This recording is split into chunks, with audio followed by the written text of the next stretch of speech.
साथियों नमस्कार।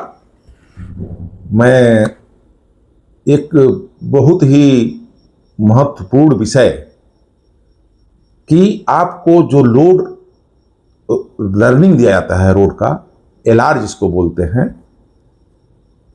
सेक्शन का, इसके बारे में कहाँ लिखा हुआ है।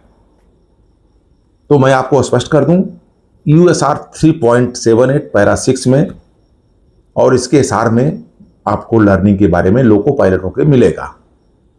और यह भी क्लियर कर दूं कि कभी भी आपको लोको पायलट बनने पर, जब असिस्टेंट लोको पायलट में आपका लर्निंग है तो लोको पायलट बनते हैं, तो विद कोर्स में बनते हैं तो फ्रेश लर्निंग दी जाएगी, क्योंकि ट्रेन डायनामिक गाड़ी चलाने का नियम जो होता है वह लोको पायलट कोर्स में जानना होता है।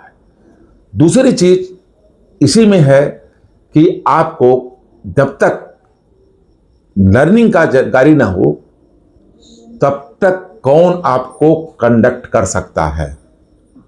तो इसके बारे में देखा जा रहा है कि सीएलआई को भी कंडक्टिंग कराया जा रहा है, लेकिन जो AC traction manual para 30615 clear कहता है कि लोको पायलट का कंडक्टिंग ड्यू कंडीशन में केवल और केवल लोको पायलट ही कर सकता है, इन केस ऑफ इमरजेंसी।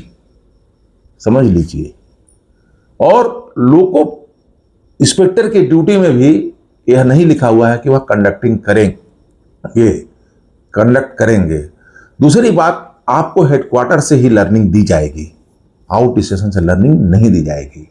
यदि आप डीजल लोको पायलट में काम किए हैं तो आपको ओएचई की जानकारी के लिए, न्यूट्रल सेक्शन की जानकारी के लिए, यदि इलेक्ट्रिफाइड सेक्शन में आप काम करने जा रहे हैं उसी सेम सेक्शन में, तो आपको अलग से लर्निंग दी जाएगी।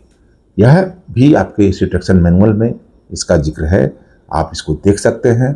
कुछ भी जानकारी होगी फिर हमको शेयर करिएगा, हम जरूर आपको हेल्प करेंगे। धन्यवाद।